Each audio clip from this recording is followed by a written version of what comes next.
When the ship finally landed, the crew and its passengers departed. The group of adventurers were met by their guide. He was an older man. He had long brown hair that was salted with grey, and it was put in a ponytail and hung down his back.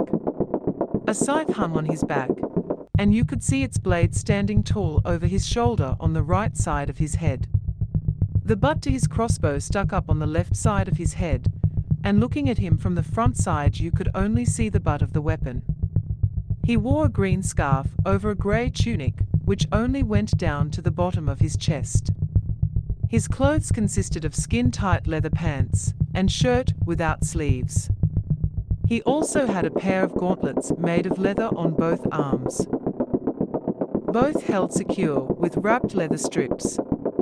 A larger strip of leather was wrapped around his leg too, and looking closely, you could see that he stored his potions and a dagger there. Instead of shoes, he wrapped leather straps around his feet, and his toes were exposed to the ground beneath him. You could see the wear and tear of the years he lived when you looked at the scars under his eyes, and the darkened eyelids from long hours without sleep.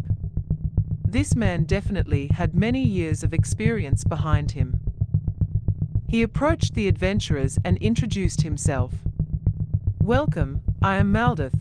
I am here to take you to the Benefactor." Without saying anything else, Maldith turned and walked away. The adventurers quickly started following in hopes of finally getting to meet the Benefactor. The Benefactor had chosen each and every one of these young adventurers when they were children. Without even introducing himself to them, the Benefactor paid for all the education, skills, and training they ever learned from that day forth. One of the adventurers was a sorcerer, while another was a fighter. One was taught the ways of magic, and the other was taught the art of fighting.